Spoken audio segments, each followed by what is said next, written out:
मैं जितेंद्र गहलोत आदर्श विद्या मंदिर विद्यालय उच्च माध्यमिक बालोतरा कक्षा 9वीं अध्याय 4 भाग 5 परमाणु संरचना संयोजकता। किसी परमाणु की सबसे बाहरी कक्षा में उपस्थित इलेक्ट्रॉनों को संयोजकता इलेक्ट्रॉन कहा जाता है। अतः किसी भी परमाणु के अंतिम कोश में कितने इलेक्ट्रॉन उपस्थित होते हैं उन्हें उनकी संयोजकता कहा जाता है। जैसे कि हाइड्रोजन के अंतिम कोश में 1 इलेक्ट्रॉन, हीलियम के अंतिम कोश में 2 इलेक्ट्रॉन, लिथियम के अंतिम कोश में तो के कोश में 2 इलेक्ट्रॉन भरने के कारण एल कोश में 1 इलेक्ट्रॉन उपस्थित होता है। इस प्रकार लिथियम की संयोजकता 1 हो सकती है। ये देखा गया कि जिन तत्वों के परमाणु के बाह्यतम कोश पूर्ण रूप से भरे हुए होते हैं वे रासायनिक रूप से सक्रिय नहीं होते, वे अन्य पदार्थों से अभिक्रिया नहीं करते। हम ये भी कह सकते हैं, दूसरे शब्दों में उनकी संयोजन शक्ति या संयोजकता शून्य होती है, अर्थात उनकी जो कुल संयोजकता है वो सदैव शून्य मानी जाती है। जैसे हीलियम का के कोश, हीलियम के पहले कोश में अधिकतम इलेक्ट्रॉनों की संख्या 2 होती है, वहीं हीलियम के अंतिम कोश में 2 इलेक्ट्रॉन पूर्ण रूप से भरे हुए हैं। अतः हम ये कह सकते हैं कि हीलियम एक अक्रिय यौगिक है, वो किसी भी अन्य यौगिकों से अभिक्रिया नहीं करेगा। उसी प्रकार नियॉन के अंतिम कोश में 8 इलेक्ट्रॉन उपस्थित होते हैं, वहीं मध्य में 2, के कोश में 2 इलेक्ट्रॉन होते हैं और एल कोश में 8 इलेक्ट्रॉन उपस्थित होते हैं। इस प्रकार एल कोश में 8 इलेक्ट्रॉन उपस्थित होने के कारण उसके अंतिम कोश पूर्ण रूप से भरा हुआ है। अतः यह भी एक अक्रिय यौगिक है, ये किसी अन्य यौगिकों से अभिक्रिया नहीं करेगा। इसलिए हम अपने आसपास कई प्रकार के पदार्थ देखते हैं, लेकिन उनमें किसी भी पदार्थ में हीलियम या नियॉन से अभिक्रिया नहीं करते हुए देखा है। कोई भी उनके यौगिकों को हमने नहीं देखा है। इन अक्रिय तत्वों में से हीलियम परमाणु के बाह्यतम कोश में 2 इलेक्ट्रॉन होते हैं और अन्य में 8 होते हैं। जैसे कि हमने देखा कि नियॉन के अंतर्गत 8 इलेक्ट्रॉन उपस्थित थे। इन सक्रिय तत्वों के परमाणु की संयोजन शक्ति अर्थात अपने समान यानी किसी तत्व के परमाणु से मिलकर अणु बनाने की प्रवृत्ति, इस प्रकार इनके अंतिम कोश पूर्ण रूप से भरे हुए हैं, अतः इन्हें किसी भी प्रकार से किसी दूसरे यौगिक से अभिक्रिया करने की आवश्यकता नहीं होती। लेकिन अन्य तत्व भी इसी प्रकार अपने अंतिम कोश में 8 इलेक्ट्रॉन बनाने का प्रयास करते हैं और अपने बाह्यतम कोश को पूर्ण रूप से भरने का प्रयास करते हैं कि उनके अंतिम कोश में जितने इलेक्ट्रॉनों की आवश्यकता है वे पूर्ण हो जाए। इस हेतु वे 8 इलेक्ट्रॉन वाले सबसे बाहरी बाह्यतम कक्ष को अष्टक माना जा सकता है और उसे पूर्ण रूप से भरने का प्रयास करते हैं। अर्थात अपने बाहरी कोश में वह बाहरी कोश जैसे के, एल, एम, एन यानी उसका जो भी बाहरी कोश है वह उसमें अंतिम में 8 इलेक्ट्रॉन पूर्ण करने का प्रयास करता है या इसे पूर्ण रूप से भरने का प्रयास करता है। परमाणु अपने अंतिम कक्ष में अष्टक प्राप्त करने के लिए क्रिया करता है।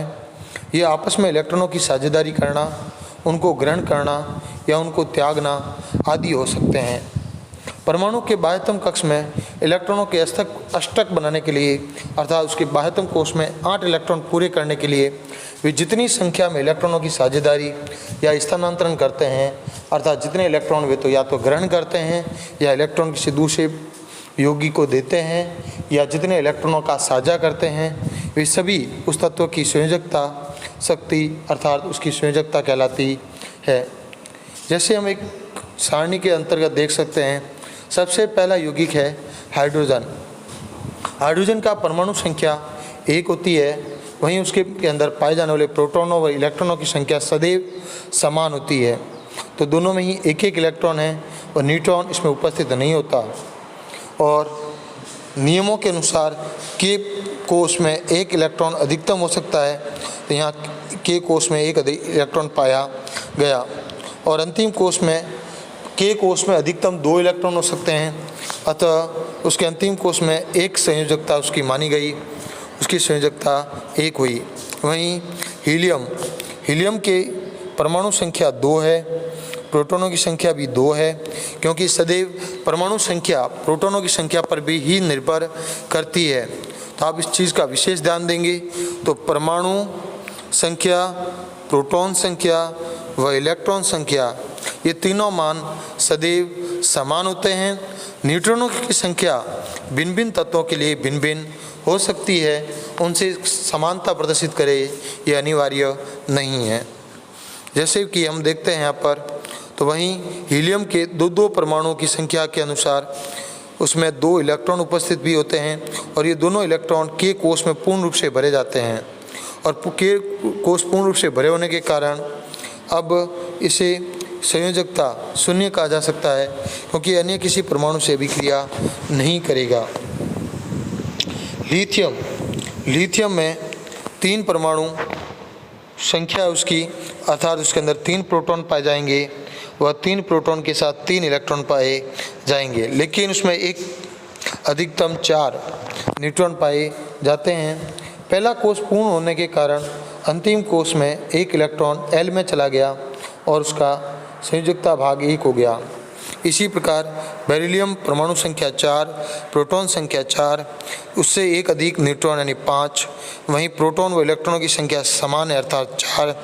तो अंतिम कोष में इलेक्ट्रॉन K में 2 भरने के बाद 2 शेष L में भरे गए, अर्थात उसके अंतिम कोष में 2 इलेक्ट्रॉन की कमी है, 2 इलेक्ट्रॉन भरे गए, उसकी संयोजकता 2 हुई। इसी प्रकार कार्बन तक इनकी संख्या में क्रमोन्नत वृद्धि हुई, अर्थात अब हम कह सकते हैं कि बोरॉन की 3 व कार्बन की संयोजकता 4 होती है। लेकिन कार्बन के पश्चात नाइट्रोजन में अंतिम कोष में 4 इलेक्ट्रॉन देने के तुलना में 3 इलेक्ट्रॉन ग्रहण करना, अंतिम कोष में 5 इलेक्ट्रॉन उपस्थित होते हैं और 5 इलेक्ट्रॉनों को देने के से ज़्यादा सरल है कि वह 3 इलेक्ट्रॉन ग्रहण करे। अतः 3 इलेक्ट्रॉन को ग्रहण करना ज़्यादा आसान है, इसलिए 8 में से 5 घटाने पर 3 प्राप्त हुए, अर्थात वह 3 इलेक्ट्रॉन ग्रहण करने का कार्य करेगा।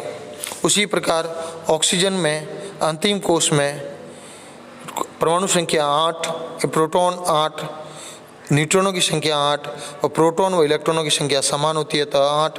अंतिम कोष में 6 इलेक्ट्रॉन है। अंतिम कोष में 6 इलेक्ट्रॉन उपस्थित होने के कारण अंतिम कोष में 8 इलेक्ट्रॉन हेतु 2 इलेक्ट्रॉनों की कमी है, अतः उसकी संयोजकता 2। उसी प्रकार फ्लोरीन में परमाणु संख्या, प्रोटॉन संख्या व इलेक्ट्रॉन संख्या 9 है, वहीं प्रोटॉन की संख्या 10 है। अंतिम कोष में 7 इलेक्ट्रॉन हुए और 7 इलेक्ट्रॉन में से 8 में 1 की कमी अर्थात 1। इसी प्रकार नियॉन में परमाणु संख्या, प्रोटॉन संख्या, न्यूट्रॉन संख्या व इलेक्ट्रॉन संख्या समान है, अतः अंतिम कोष में K में 2 इलेक्ट्रॉन, L में 8 इलेक्ट्रॉन पूर्ण हुए, अतः 8 इलेक्ट्रॉन पूर्ण होते उसकी संयोजकता 0 हुई। इसी प्रकार आगे क्रमोन्नत वापस देखेंगे तो सोडियम में अधिकतम अंतिम कोष में 1 इलेक्ट्रॉन बढ़ने के कारण उसकी संयोजकता 1, 2 इलेक्ट्रॉन के कारण उसकी संयोजकता 2, मैग्नीशियम की संयोजकता 2, एल्यूमिनियम के अंतिम कोष में 3 होने के कारण संयोजकता 3, सिलिकॉन की संयोजकता 4, वहीं फास्फोरस की संयोजकता हम देखेंगे तो 5 और 5 के उपरांत अर्थात 3.5 लिखा गया है, क्योंकि फास्फोरस के समस्थानिक उपस्थित होने के कारण उसकी समस्त संयोजकता का औसत 3.5 उपस्थित होता है, अर्थात वह 3 से 5 के मध्य कुछ स्थितियों में वह 3 संयोजकता प्रदर्शित करता है, तो कुछ स्थितियों में वो 5 की संयोजकता भी प्रदर्शित करता है। अर्थात ऑक्सीजन जैसे यौगिकों से अभिक्रिया करने पर वह अपने अंतिम कोष के 5वां इलेक्ट्रॉन दे सकता है। वहीं यदि किसी दूसरे यौगिक से लेने हैं तो वह अधिकतम 3 इलेक्ट्रॉन ग्रहण कर सकता है, तो वह 3 और 5 दोनों ही प्रकार की संयोजकताएँ प्रदर्शित करता है। ऐसे ही हम एक चित्र के अनुसार इनको देखने का प्रयास करें तो हाइड्रोजन के अंतिम कोष में 1 इलेक्ट्रॉन उपस्थित होता है। हीलियम के अंतिम कोष में 2 इलेक्ट्रॉन उपस्थित हैं। लिथियम के पहले कोष में 2 और तीसरे कोष में 1 इलेक्ट्रॉन यहाँ उपस्थित है। बेरिलियम के 2 और दूसरे कोष में भी 2, यानी K में 2 और L में 2 इलेक्ट्रॉन उपस्थित है। इसी प्रकार क्रमोन्नत 1-1 इलेक्ट्रॉन की वृद्धि होती जाती है और नियॉन तक आते ही अंतिम कोष में 8 इलेक्ट्रॉन पूर्ण हो जाते हैं। नियॉन में 8 इलेक्ट्रॉन पूर्ण होने के पश्चात K, L के बाद M कोष सक्रिय होता है और M कोष में सोडियम के अंतर्गत एक इलेक्ट्रॉन भरा जाता है, जिसके पश्चात दूसरा इलेक्ट्रॉन मैग्नीशियम के अंतर्गत M के अंतर्गत 2 इलेक्ट्रॉन भरे गए, एल्यूमिनियम के अंतर्गत 3 इलेक्ट्रॉन, और इस प्रकार क्रमोन्नत होने पर ऑर्गन के अंतिम कोष में 8 इलेक्ट्रॉन पूर्ण हो जाते हैं और इस प्रकार अगले परमाणु में N कोष सक्रिय हो जाएगा और इस प्रकार प्रत्येक परमाणु की संरचना वृद्धि होती रहती है। एक चित्र के अनुसार हम सभी देख सकते हैं कि हाइड्रोजन की परमाणु संरचना कुछ इस प्रकार है कि उसके अंतिम कोष में 1 इलेक्ट्रॉन, वहीं हीलियम के अंतिम कोष में 2 इलेक्ट्रॉन है। तो हाइड्रोजन को अपने अंतिम कोष में 1 इलेक्ट्रॉन पूर्ण करने हेतु या तो 1 इलेक्ट्रॉन प्लस करने की आवश्यकता है, या तो ये 1 इलेक्ट्रॉन ले या 1 इलेक्ट्रॉन दे। लेकिन 1 इलेक्ट्रॉन लेने की तुलना में 1 इलेक्ट्रॉन देना अधिक आसान होता है, इसलिए अधिकतम परमाणु इलेक्ट्रॉन त्याग कर अपनी संयोजकता को पूर्ण करते हैं। अतः हाइड्रोजन धनात्मक 1 अर्थात +1 का निर्माण करता है। उसी प्रकार लिथियम के अंतिम कोष में 1 इलेक्ट्रॉन उपस्थित होने के कारण वह 1 इलेक्ट्रॉन को त्याग देता है और 1 इलेक्ट्रॉन त्यागने के कारण वह +1 प्रदर्शित करता है। वहीं बेरिलियम अंतिम कोष में 1 और 2 दोनों इलेक्ट्रॉनों को त्याग देता है, अतः वह +2 प्रदर्शित करता है।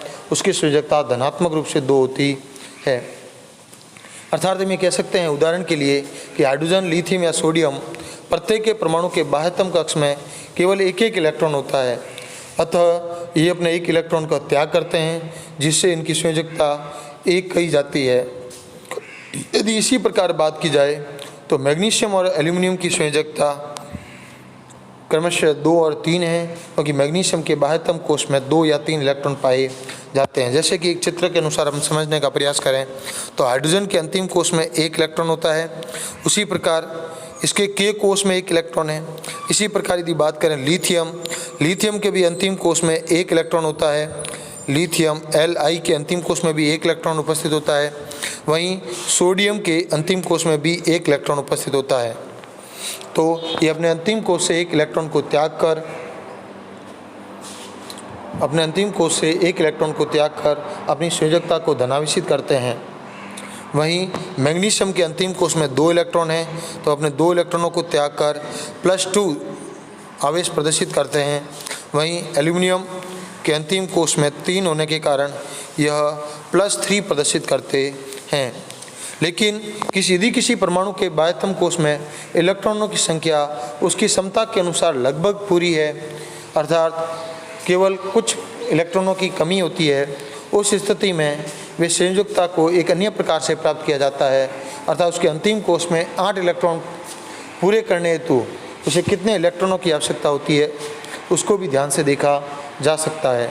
जैसे फ्लोरीन के परमाणु के बाह्यतम कोष में 7 इलेक्ट्रॉन होते हैं, अतः उसकी संयोजकता 7 होती है, लेकिन वो 7 इलेक्ट्रॉन देने से ज़्यादा 1 इलेक्ट्रॉन ग्रहण करना आसान होता है, अतः उसकी संयोजकता -1 होती है, ऋणात्मक 1 होती है। उसी प्रकार हम बात करें ऑक्सीजन की, तो ऑक्सीजन के अंतिम कोष में 6 इलेक्ट्रॉन उपस्थित होते हैं और 6 इलेक्ट्रॉन उपस्थित होने के कारण जैसे फ्लोरीन है, फ्लोरीन के अंतिम कोष में 3, 3, 6 और 1 7 इलेक्ट्रॉन है। 1 इलेक्ट्रॉन की कमी है, अतः वह 1 इलेक्ट्रॉन ग्रहण करेगा, बाहर से लेगा, तो उसकी संयोजकता +1 होगी। उसी प्रकार ऑक्सीजन के अंतिम कोष में 3 और 3 6 इलेक्ट्रॉन हैं, 2 इलेक्ट्रॉन की कमी है, तो वो 2 इलेक्ट्रॉन बाहर से ग्रहण करेगा और बाहर से ग्रहण करने पर वह आसानी से उसे ले सकता है और इस प्रकार उसकी संयोजकता -2 होती है।